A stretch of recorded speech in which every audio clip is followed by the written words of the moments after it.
সন্ধেবেলা খুব খিদে পাচ্ছিল, কী খাবো বুঝতে পারছিলাম না, নিরামিষের দিন। তাই ভাবলাম এই কুমড়ো পাতাটা মা পাঠিয়েছে ওই বাড়ি থেকে কুমড়ো শাক, তো প্ল্যান করলাম এটা দিয়েই বড়া করে নিই বেসন দিয়ে।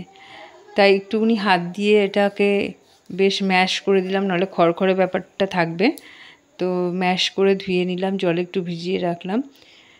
এদিকে ব্যাটারটা রেডি করার জন্য সব কিছু, এই ব্যাটারটার মধ্যে রয়েছে বেসন, লঙ্কার গুঁড়ো, একটু কুচি লঙ্কা, জিরের গুঁড়ো, হলুদের গুঁড়ো, নুন, চিনি।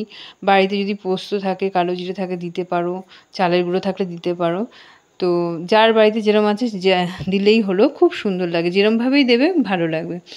চালের গুঁড়ো দিলে একটু মচমচে লাগে, আমি একটু পোস্তও দিয়েছিলাম। আর যদি ম্যাগি মশলা থাকে সেটা দিলে তো আরও টেস্ট হয়। এই যে ধোয়া পাতাগুলো, এই ধোয়া পাতাগুলো ওখানে পুরো চুবিয়ে নিয়ে তারপর ভাঁজ করে করে একটুখানি চেপে দেবো যাতে বেরিয়ে যায়।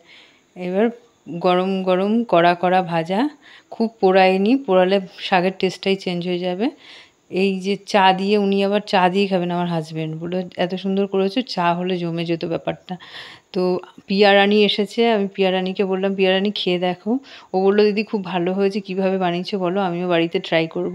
আমি তোকে বললাম যে যে কোনো শাক দিয়ে তুই বানাতে পারবি, মোট কথা বেসন টেসন যা খুশি বাড়িতে থাকবে দিয়ে করবি, খুবই ভালো লাগে গরম গরম। একসঙ্গে সন্ধেটা বেশ জমে গেল, একবারে কুমড়ো শাকের পাতার বড়া দিয়ে পার্টি জমে গেল একটা ছোটোখাটো।